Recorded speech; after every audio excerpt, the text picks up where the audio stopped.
Hello friend, આજે આપણે દહીં અને મેથીનો એક એવો પાવરફુલ હેર પેક જે માત્ર એક જ વખતના ઉપયોગથી તમારો ડેન્ડ્રફ અને વાળ ખરવાની સમસ્યાને 90% ઓછી કરી દેશે. આ કોઈ સાદો વિડીયો નથી, આ તમારા વાળ માટેનું વરદાન છે. તો આ વિડીયોને તમે અંત સુધી બન્યા રહેજો.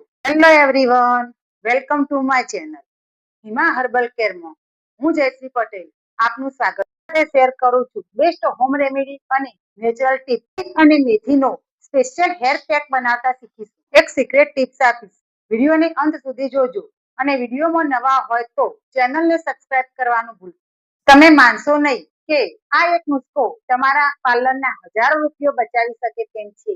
સ્ટેપ બાય સ્ટેપ જોજો જેથી તમારે કોઈ ભૂલ ન થાય અને તમને બેસ્ટ રિઝલ્ટ મળે. ચાલો મિત્રો, વિડીયો શરૂ કરીએ. તેના માટે આપણે 1 કપ દહીં જોઈશે. તેમાં 2 ચમચી મેથી નાખી તેને ઓવરનાઇટ પલાળીને રાખવાની. ઓવરનાઇટ પલાળીને ન રાખો તો તેમાં 4 થી 5 કલાક સુધી પલાળીને રાખ્યા બાદ તેને મિક્સર જારમાં લઈ તેમાં 1 એલોવેરા નાખી તેની પેસ્ટ બનાવી અને નિકોટિન એસિડ એ વાળને મૂળથી મજબૂત. દહીં અને મેથીનું મિશ્રણ માથામાં થતી ખંજવાળ અને જળમૂળથી ખોડાને દૂર કરે છે. એલોવેરા બંને વાળને મોઇશ્ચરાઇઝ કરીને વાળને સિલ્કી અને શાઇન બનાવે છે. સ્કેલ્પના બ્લડ સર્ક્યુલેશનને વધારીને નવા વાળ ઉગવામાં મદદ કરે છે. તે પેસ્ટને તમારા મૂળથી મોડીને તમારા વાળના એન્ડ સુધી તમારે લગાવવાની છે.